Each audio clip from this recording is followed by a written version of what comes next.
श्रीपितृस्तोत्रम् रुचिर्वाच। नमः श्रीहं पितॄन् भक्त्या ये वसन्त्यधिदेवतम् देवैरपि तर्प्यन्ते ये श्राद्धेषु सदोत्तरैः। नमः श्रीहं पितॄन् स्वर्गे ये तर्प्यन्ते महर्षिभिः श्राद्धैर्मनुमैर्भक्त्या भुक्तिमुक्तिमभीप्सुभिः। नमः श्रीहं पितॄन् स्वर्गे सिद्धा सन्तर्पयन्ति तान् श्राद्धेषु दिव्यैर्सकलैर्रूपहारैरनुत्तमैः। नमः श्रीहं पितॄन् भक्त्या येऽर्चन्ते गुह्यकैर्दिवि तन्मयत्वेन वाञ्छद्भिर्ऋद्धिमायन्ति किं पराम्। नमः श्रीहं पितॄन् मर्त्यैरर्चन्ते भुवि ये सदा श्राद्धेषु श्रद्धयाभीष्टा लोकपुष्टिप्रदायिनः। नमः श्रीहं पितॄन् विप्रैरर्चन्ते भुवि ये सदा वाञ्छिताभीष्टलाभाय प्रजापत्यप्रदायिनः। नमः श्रीहं पितॄन्ये वै तर्प्यन्ते रणवासिभिः वह्ने श्राद्धे यताहारैस्तपोनिधूतकल्मषैः। नमः श्रीहं पितॄन् विप्रैर्नैष्ठिकैर्धर्मचारिभिः ये संयात्मभिर्नित्यं सन्तर्प्यन्ते समाधिभिः। नमः श्रीहं पितॄन् श्राद्धे राजन्यास्तर्पयन्ति तान् कव्यैरशेषैर्विधि वल्लोकद्वयफलप्रदान्। नमः श्रीहं पितॄन् वैश्यैरर्चन्ते भुवि ये सदा स्वकर्माभिरतैर्नित्यं पुष्पधूपान्नवारिभिः। नमः श्रीहं पितॄन् श्राद्धे शूद्रैरपि भक्तितः सन्तर्प्यन्ते जगत्कृष्णं नाम्नाख्यातातिसुकालिनः। नमः श्रीहं पितॄन् श्राद्धे पातालेयमहासुरैः सन्तर्प्यन्ते सुधाहाराश्चत्यदम्भमदैः सदा। नमः श्रीहं पितॄन् श्राद्धे रच्यन्ते यदशातले भोगैरशेषैर्विधिर्वन् नागै कामानभीप्सुभिः। नमः श्रीहं पितॄन् श्राद्धे सर्पे सन्तर्पितान् सदा तत्रे विधिर्वन्मन्त्रभोग सम्पत्समन्वितैः। पितॄन् नमः श्रीनिवसन्ति साक्षात् ये देवलोकेऽथ महीतले वा तथान्तरिक्षे च सुरारिपूज्यास्ते वै प्रतीच्छन्तु मयोपनीतम्। पितॄन् नमः श्रीपरमार्थभूता ये वै विमाने निवसन्त्यमूर्ता यजन्ति यानस्तमलैर्मनोभिर्योगीश्वरा केशविमुक्तिहेतून्। पितॄन् नमः श्रीदिव्ये च मूर्ता स्वधा भुजः काम्यफलाभिसन्धौ प्रदानशक्ता सकलेप्सितानां विमुक्तिता येनभिसंहितेषु। तृप्यन्तु ते श्रीमन्पितरः समस्ता इच्छावतां ये प्रदिशन्ति कामान्। सुरत्वमिन्द्रत्वमितोऽधिकं वा गजास्वरत्नानि महागृहाणि सोमस्य ये रश्मिषु येऽर्कबिम्बे शुक्ले विमाने च सदा वसन्ति।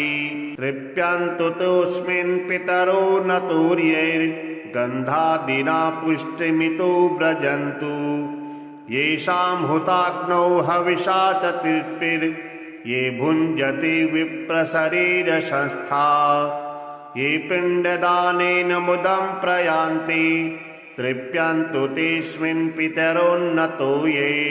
ये खड्गमांसेन सुरैरभीष्टैः कृष्णैस्तिलैर्दिव्यमनोहरैश्च कालेन साकेन महर्षिवर्ये सम्प्रीणतास्ते मुदमन्त्रयान्तु कव्यानि शेषाणि च यानि भीष्टान् यतीव तेषां मम पूजितानां तेषां च सान्निध्यमिहास्तु पुष्प गन्धा बुभोज्येषु मया कृतेषु दिने दिने ये प्रतिगृह्णतीर्चां माशान्तपूज्याभिवयेष्टकाशु ये वत्सरान्तेऽभ्युदये च पूज्या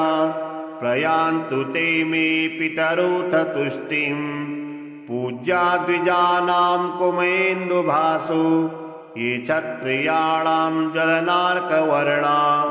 तथा विशान्ते कनकावदाता नीलीप्रभाशूद्रजनश्च ये च तेऽस्मिन् समस्ता मम पुष्पगन्धा धूपाम्भुजोज्जादिनिवेदनेन तथा निग्रहोमेन च यान्ति तृप्तिं सदा पितृभ्यः प्रणतोऽस्मि तेभ्यः ये देव पूर्वाण्यभितिप्तहेतुर्स्रन्ति कव्यानि सुभाहितानि तृप्त्याशये भूतिसृजो भवन्ति तृप्यन्तु तेऽस्मिन् प्रणतोऽस्मि तेभ्यः रक्षांसि भूतानि सुरास्तथोग्रा त्रीर्णार्षयन्तु त्वशिवं प्रजानाम् अद्यासुराणाममरेश पूज्यास्तृप्यन्तु तेऽस्मिन् प्रणतोऽस्मि तेभ्यः अग्निख्वाता वर्हिखद आज्याप्यासोमपास्तथा व्रजन्तु तृप्तिं श्राद्धेऽस्मिन् पितरस्तर्पिता मया अग्निख्वाता पितृगणा प्राचीं रक्षन्तु मे दिशम् तथा वर्हिखगः पान्तु याम्यां मे पितरश्चदा प्रतीचीनमाजपास्तद्वत् उदीचीमपि सोमपा रक्षो भूतिपिशाचेभ्यस्तथैवासुरदूषतः सर्वतः पितरो रक्षां कुर्वन्तु मम नित्यशः विश्वो विश्वभुगाराध्यो धर्मो धन्या शुभाननः भूदितो भूतिकृद्भूति पितॄणां च ये गणा इव कल्याणः कल्यदः कर्ता कल्यः कल्यतराश्रयः कल्यता हेतुरघ्नः षड्मेते गणा स्मृता वरो वरेण्यो वरदस्तुष्टिदः पुष्टिदस्तथा विश्वपाता तथा धाता सप्ते ते च गणा स्मृता महान् महात्मा महितो महिमावान् महाबलः गणा पञ्च तथैवेति पितॄणां पापनाशना सुखदो धनदश्चान्यो धर्मदोऽन्यश्च भूदिदः पितॄणां कथ्यते चैव तथा गणचतुष्टयम् एकत्रिंशत् पितृगणा येर्व्याप्तमखिलं जगत् एवात्र पितृगणास्तृप्यन्तु च मदाहितात् मार्कण्डेय उवाच एवं स्तुवस्तस्य तस्य तेजसो राशिरुस्थितः प्रादुर्बभूव सहसा गगनव्याप्तिकारकः तद्दृष्ट्वा सुमहत्तेजा समाच्छाद्य स्थितं जगत् जानुभ्यामवनिं गत्वा रुचिः स्तोत्रमिदं जगौ रुचिरुवाच अर्चितानां मूर्तानां पितॄणां दीप्ततेजसां नमस्यामि सदा तेषां ध्यानिनां दिव्यचक्षुषाम् इन्द्रादीनां च नेतारो दक्षमारिश्चयुस्तथा सप्तोर्षाणां तथान्येषां तान् नमस्यामि कामदान् मन्वादीनां च नेतारः सूर्याचन्द्रमयुस्तथा तन्नमस्याम्यहं सर्वान् पितॄन् प्युदधावपि नक्षत्राणां ग्रहाणां च वायव्यग्निर्नभस्तथा द्यावा पृथिवीभ्योस्तथा नमस्यामि कृताञ्जलिः प्रजापतेः कश्यपाय सोमाय वरुणाय च योगेश्वरेभ्यश्च सदा नमस्यामि कृताञ्जलिः नमस्येऽहं पितॄन् भक्त्या ये वसन्त्यधिदेवतम् देवैरपि तर्प्यन्ते ये श्राद्धेषु सदोत्तरैः नमस्येऽहं पितॄन् स्वर्गे ये तर्प्यन्ते महर्षिभिः श्राद्धैर्मनुमैर्भक्त्या भुक्तिमुक्तिमभीप्सुभिः नमस्येऽहं पितॄन् स्वर्गे सिद्धा सन्तर्पयन्ति तान् श्राद्धेषु दिव्यैर्सकलैर्रूपहारैरनुत्तमैः नमस्येऽहं पितॄन् भक्त्या येऽर्चन्ते गुह्यकैर्दिवि तन्मयत्वेन वाञ्छद्भिर्ऋद्धिमायन्ति किं पराम् नमस्येऽहं पितॄन् मर्त्यैरर्चन्ते भुवि ये सदा श्राद्धेषु श्रद्धयाभीष्ट लोकपुष्टिप्रदायिनः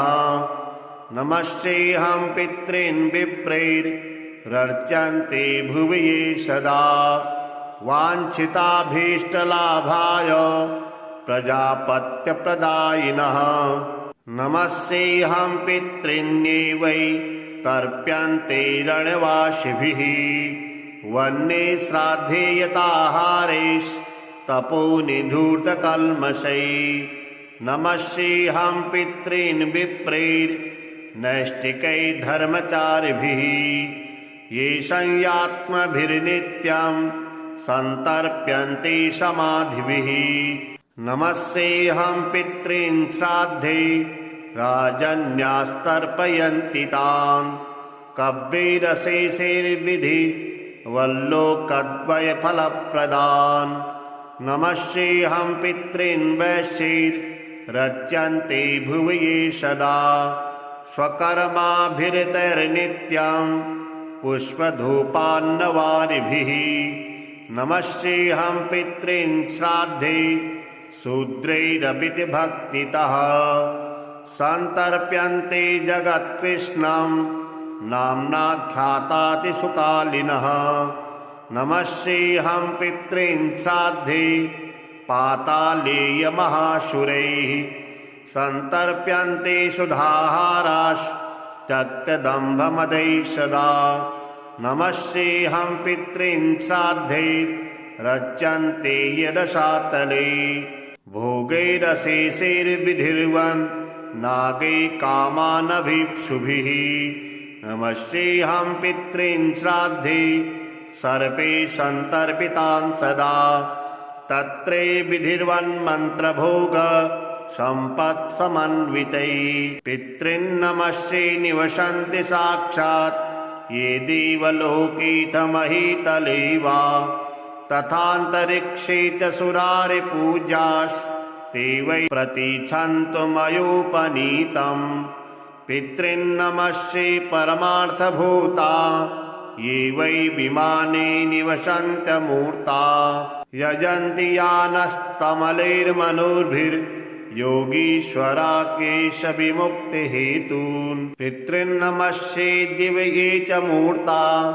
स्वधा भुजः काम्यफलाभिसन्धौ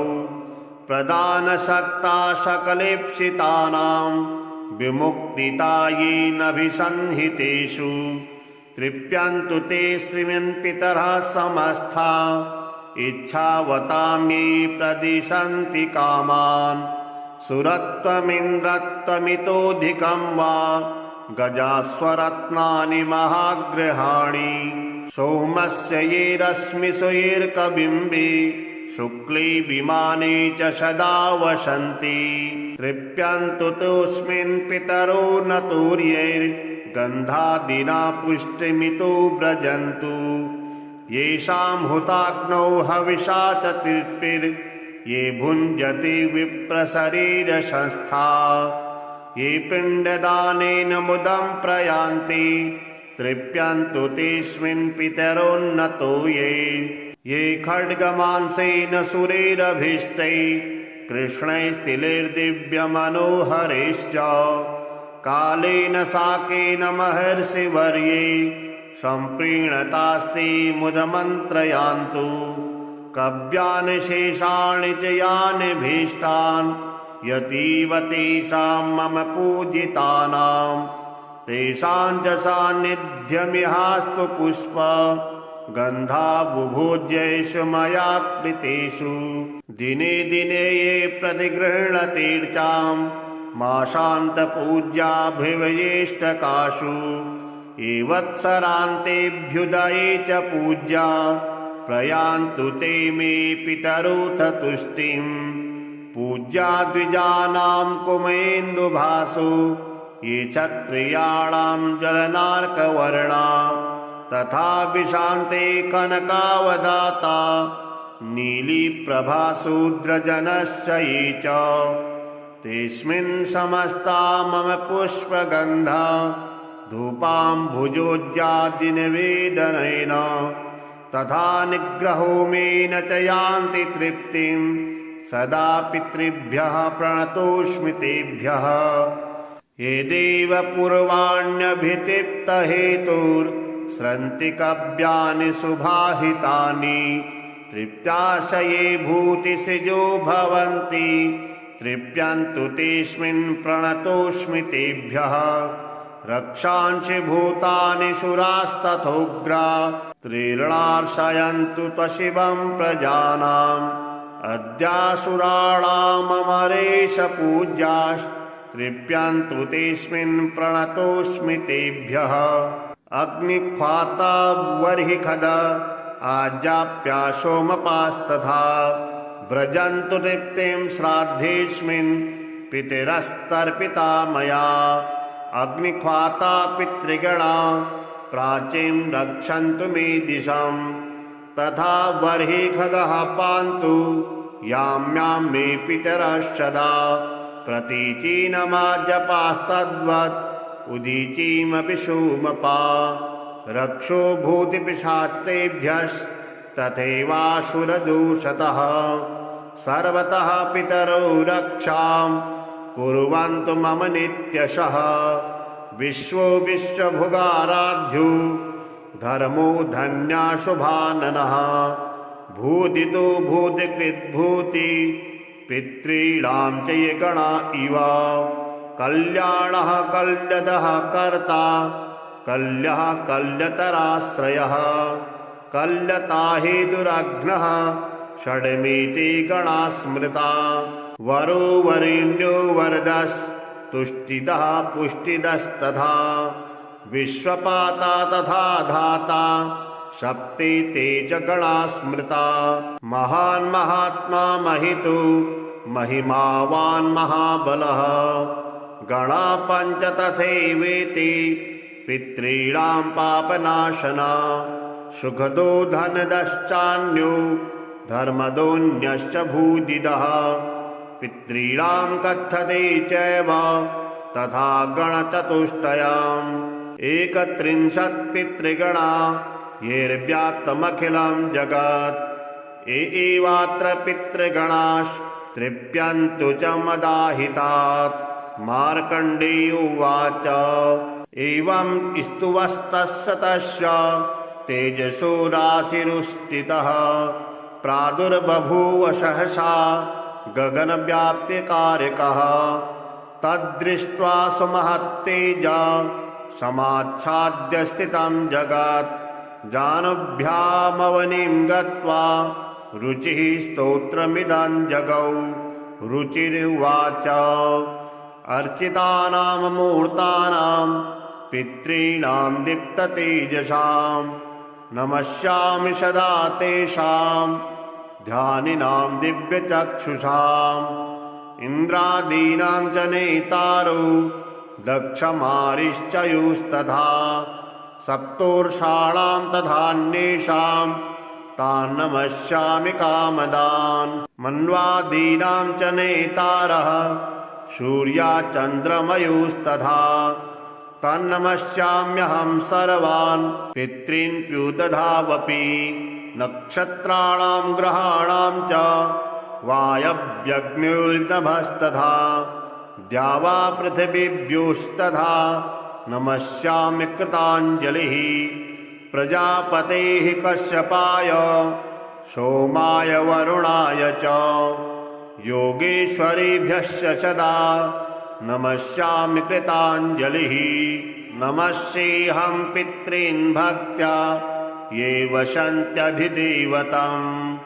देवैरपि तर्प्यन्ते ये श्राद्धेषु सदोत्तरैः नमस्येऽहं पितॄन् स्वर्गे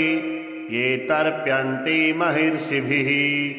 श्राद्धैर्मनुमैर्भक्त्या भुक्तिमुक्तिमभीप्सुभिः नमस्येऽहं पितॄन् स्वर्गे सिद्धा सन्तर्पयन्ति तान् श्राद्धेषु दिव्यैर्सकलैर्रूपहारैरनुत्तमैः नमस्येऽहं पितॄन् भक्त्या येऽर्चन्ते गुह्यकैर्दिवि तन्मयत्वेन वाञ्छद्भिर्ऋद्धिमायन्ति किं पराम् नमस्येऽहं पितॄन् मर्त्यैर्रर्चन्ते भुवि ये सदा श्राद्धेषु श्रद्धयाभीष्टा लोकपुष्टिप्रदायिनः नमस्येऽहं पितॄन् विप्रैर्रर्चन्ते भुवि ये सदा वाञ्छिताभीष्टलाभाय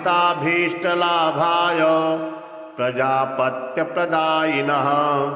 नमस्येऽहं पितॄन्ये वै तर्प्यन्ते रणवासिभिः वन्ये श्राद्धे यताहारैस्तपोनिधूतकल्मषैः नमस्येऽहं पितॄन् विप्रैर्नैष्टिकैः धर्मचारिभिः येषां यात्मभिर्नित्यं सन्तर्प्यन्ते समाधिभिः नमस्येऽहं पितॄन् श्राद्धे राजन्यास्तर्पयन्ति तान् कव्यैरशेषैर्विधि वल्लोकद्वयफलप्रदान् नमस्येऽहं पितॄन् वैश्यैर्रच्यन्ते भुवि ये सदा स्वकर्माभिरतैर्नित्यं पुष्पधूपान्नवारिभिः नमस्येऽहं पितॄन् श्राद्धे शूद्रैरपि भक्तितः सन्तर्प्यन्ते जगत्कृष्णं नाम्नाख्यातातिसुकालिनः नमस्येऽहं पितॄन् श्राद्धे पातालेयमहासुरैः सन्तर्प्यन्ते सुधाहाराश्चत्यदम्भमदैः सदा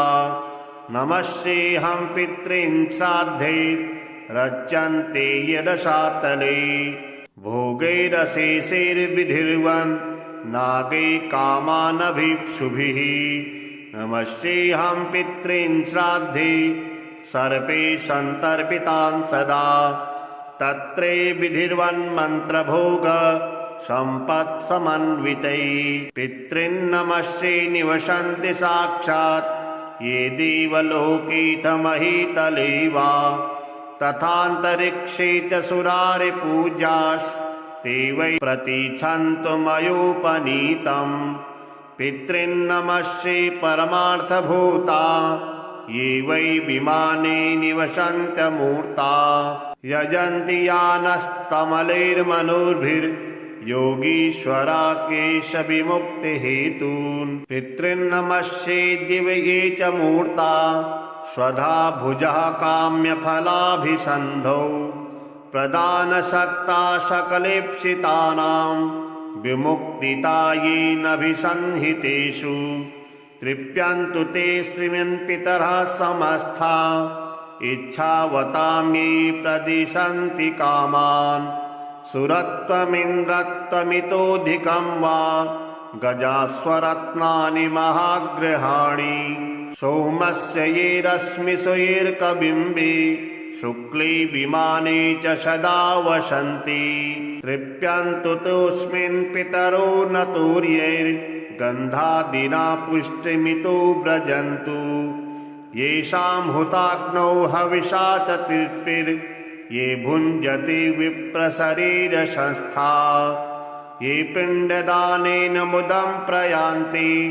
तृप्यन्तु तेऽस्मिन् पितरोन्नतो ये खड्गमांसेन सुरैरभीष्टैः कृष्णैस्तिलैर्दिव्यमनोहरैश्च कालेन साकेन महर्षिवर्ये सम्प्रीणतास्ते मुदमन्त्रयान्तु कव्यानि शेषाणि च यानि भीष्टान् यतीव तेषां मम पूजितानां तेषां च सान्निध्यमिहास्तु पुष्प गन्धा बुभुज्येषु मया कृतेषु दिने दिने ये प्रतिगृह्णतीर्चां माशान्तपूज्याभिवयेष्टकाशु ये वत्सरान्तेऽभ्युदये च पूज्या प्रयान्तु ते मे पितरोऽथ तुष्टिम् पूज्या द्विजानां कुमेन्दुभासु ये क्षत्रियाणां जलनार्कवर्णा तथा विशान्ते कनकावदाता नीलीप्रभाशूद्रजनश्च ये च तेऽस्मिन् समस्ता मम पुष्पगन्धा धूपाम्भुजोज्जादिनिवेदनेन तथा निग्रहोमेन च यान्ति तृप्तिं सदा पितृभ्यः प्रणतोऽस्मि तेभ्यः ये देव पूर्वाण्यभितिप्तहेतुर्स्रन्ति कव्यानि सुभाहितानि तृप्त्याशये भूतिसृजो भवन्ति तृप्यन्तु तेऽस्मिन् प्रणतोऽस्मि तेभ्यः रक्षांसि भूतानि सुरास्तथोग्रा त्रीर्णार्षयन्तु त्वशिवं प्रजानाम् अद्यासुराणाममरेश पूज्यास्तृप्यन्तु तेऽस्मिन् प्रणतोऽस्मि तेभ्यः अग्निख्वाता वर्हिखद आज्याप्या सोमपास्तथा व्रजन्तु तृप्तिं श्राद्धेऽस्मिन् पितरस्तर्पिता मया अग्निख्वाता पितृगणा प्राचीं रक्षन्तु मे दिशम् तथा वर्हिखदः पान्तु याम्यां मे पितरश्चदा प्रतीचीनमाजपास्तद्वत् उदीचीमपि सोमपा रक्षो भूतिपिशाचेभ्यस्तथैवासुरदूषतः सर्वतः पितरो रक्षां कुर्वन्तु मम नित्यशः विश्वो विश्वभुगाराध्यो धर्मो धन्याशुभाननः भूदितो भूतिकृद्भूति पितॄणां च ये गणा इव कल्याणः कल्यदः कर्ता कल्यः कल्यतराश्रयः कल्यता हेतुरघ्नः षड्मेते गणा स्मृता वरो वरेण्यो वरदस्तुष्टिदः पुष्टिदस्तथा विश्वपाता तथा धाता सप्ते ते च गणा स्मृता महान् महात्मा महितो महिमावान् महाबलः गणा पञ्च तथैवेति पितॄणां पापनाशना सुखदो धनदश्चान्यो धर्मदोऽन्यश्च भूदिदः पितॄणां कथ्यते चैव तथा गणचतुष्टयम् 31 पितृगणा येर्व्याप्तमखिलं जगत् एवात्र पितृगणास्तृप्यन्तु च मदाहितात् मार्कण्डेय उवाच एवं स्तुवस्तस्य तस्य तेजसो राशिरुस्थितः प्रादुर्बभूव सहसा गगनव्याप्तिकारकः तद्दृष्ट्वा सुमहत्तेजा समाच्छाद्य स्थितं जगत् जानुभ्यामवनिं गत्वा रुचिः स्तोत्रमिदं जगौ रुचिरुवाच अर्चितानां मूर्तानां पितॄणां दीप्ततेजसां नमस्यामि सदा तेषां ध्यानिनां दिव्यचक्षुषाम् इन्द्रादीनां च नेतारो दक्षमारिश्चयुस्तथा सप्तोर्षाणां तथान्येषां तान् नमस्यामि कामदान्। मन्वादीनां च नेतारः सूर्याचन्द्रमयुस्तथा तन्नमस्याम्यहं सर्वान् पितॄन् प्युदधावपि। नक्षत्राणां ग्रहाणां च वायव्यग्निर्नभस्तथा द्यावा पृथिवीभ्योस्तथा नमस्यामि कृताञ्जलिः। प्रजापतेः कश्यपाय सोमाय वरुणाय च योगेश्वरेभ्यश्च सदा नमस्यामि कृताञ्जलिः। नमस्येऽहं पितॄन् भक्त्या ये वसन्त्यधिदेवतम् देवैरपि तर्प्यन्ते ये श्राद्धेषु सदोत्तरैः। नमस्येऽहं पितॄन् स्वर्गे ये तर्प्यन्ते महर्षिभिः श्राद्धैर्मनुमैर्भक्त्या भुक्तिमुक्तिमभीप्सुभिः। नमस्येऽहं पितॄन् स्वर्गे सिद्धा सन्तर्पयन्ति तान् श्राद्धेषु दिव्यैर्सकलैर्रूपहारैरनुत्तमैः। नमस्येऽहं पितॄन् भक्त्या येऽर्चन्ते गुह्यकैर्दिवि तन्मयत्वेन वाञ्छद्भिर्ऋद्धिमायन्ति किं पराम्। नमस्येऽहं पितॄन् मर्त्यैरर्चन्ते भुवि ये सदा श्राद्धेषु श्रद्धयाभीष्टा लोकपुष्टिप्रदायिनः। नमस्येऽहं पितॄन् विप्रैरर्चन्ते भुवि ये सदा वाञ्छिताभीष्टलाभाय प्रजापत्यप्रदायिनः। नमस्येऽहं पितॄन् वै तर्प्यन्ते रणवासिभिः वन्ये श्राद्धे यताहारैस्तपोनिधूतकल्मषैः। नमस्येऽहं पितॄन् विप्रैर्नैष्टिकैः धर्मचारिभिः ये संयात्मभिर्नित्यं सन्तर्प्यन्ते समाधिभिः। नमस्येऽहं पितॄन् श्राद्धे राजन्यास्तर्पयन्ति तान् कव्यैरशेषैर्विधि वल्लोकद्वयफलप्रदान्। नमस्येऽहं पितॄन् वैश्यैरर्चन्ते भुवि ये सदा स्वकर्माभिरतैर्नित्यं पुष्पधूपान्नवारिभिः। नमस्येऽहं पितॄन् श्राद्धे शूद्रैरपि भक्तितः सन्तर्प्यन्ते जगत्कृष्णं नाम्नाख्यातातिसुकालिनः। नमस्येऽहं पितॄन् श्राद्धे पातालेयमहासुरैः सन्तर्प्यन्ते सुधाहाराश्चक्तदम्भमदैः सदा। नमस्येऽहं पितॄन् श्राद्धे रच्यन्ते यदशातले भोगैरशेषैर्विधिर्वन् नागै कामानभीप्सुभिः। नमस्येऽहं पितॄन् श्राद्धे सर्पे सन्तर्पितान् सदा तत्रे विधिर्वन्मन्त्रभोग सम्पत्समन्वितैः। पितॄन्नमस्ये निवसन्ति साक्षात् ये देवलोकेऽथ महीतले वा तथान्तरिक्षे च सुरारिपूजास्ते वै प्रतीच्छन्तु मयोपनीतम्। पितॄन्नमस्ये परमार्थभूता ये वै विमाने निवसन्त्यमूर्ता यजन्ति यानस्तमलैर्मनोभिर्योगीश्वरा केशविमुक्तिहेतून्। पितॄन्नमस्ये दिव्ये ये च मूर्ता स्वधा भुजः काम्यफलाभिसन्धौ प्रदानसक्ता सकलेप्सितानां विमुक्तिता येनभिसंहितेषु। तृप्यन्तु ते श्रीमन्पितरः समस्ता इच्छावतां ये प्रदिशन्ति कामान्। सुरत्वमिन्द्रत्वमितोऽधिकं वा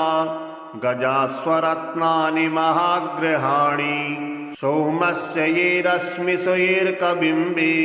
शुक्ले विमाने च सदा वसन्ति। तृप्यन्तु तोऽस्मिन् पितरो न तूर्यैर्गन्धादिना पुष्टिमितो व्रजन्तु येषां हुताग्नौ हविषा च तृप्तिर्ये भुञ्जति विप्रशरीरसंस्था ये पिण्डदानेन मुदं प्रयान्ति तृप्यन्तु तेऽस्मिन् पितरोन्नतो ये खड्गमांसेन सुरैरभीष्टैः कृष्णैस्तिलैर्दिव्यमनोहरैश्च कालेन साकेन महर्षिवर्ये सम्प्रीणतास्ते मुदमन्त्रयान्तु कव्यानि शेषाणि च यानि भीष्टान् यतीव तेषां मम पूजितानां तेषां च सान्निध्यमिहास्तु पुष्प गन्धा बुभोज्येषु मया कृतेषु दिने दिने ये प्रतिगृह्णतीर्चां माशान्तपूज्याभिवयेष्टकाशु ये वत्सरान्तेऽभ्युदये च पूज्या प्रयान्तु ते मे पितरोऽथ तुष्टिम् पूज्या द्विजानां कुमेन्दुभासो ये क्षत्रियाणां जलनार्कवर्णा तथा विशान्ते कनकावदाता नीलीप्रभाशूद्रजनश्च ये च तेऽस्मिन् समस्ता मम पुष्पगन्धा धूपाम्भुजोज्जादिनिवेदनेन तथा निग्रहोमेन च यान्ति तृप्तिं सदा पितृभ्यः प्रणतोऽस्मि तेभ्यः ये देव पूर्वाण्यभितिप्तहेतुर्स्रन्ति कव्यानि सुभाहितानि तृप्त्याशये भूतिसृजो भवन्ति तृप्यन्तु तेऽस्मिन् प्रणतोऽस्मि तेभ्यः रक्षांसि भूतानि शूरास्तथोग्रा त्रीर्णार्षयन्तु त्वशिवं प्रजानाम् अद्यासुराणाममरेश पूज्यास्तृप्यन्तु तेऽस्मिन् प्रणतोऽस्मि तेभ्यः अग्निख्वाता वर्हिखद आजाप्या सोमपास्तथा व्रजन्तु तृप्तिं श्राद्धेऽस्मिन् पितरस्तर्पिता मया अग्निख्वाता पितृगणा प्राचीं रक्षन्तु मे दिशं तथा वर्हिखदः पान्तु याम्यां मे पितरश्चदा प्रतीचीनमाजपास्तद्वत् उदीचीमपि सोमपा रक्षो भूतिपिशाचेभ्यस्तथैवासुरदूषतः सर्वतः पितरो रक्षां कुर्वन्तु मम नित्यशः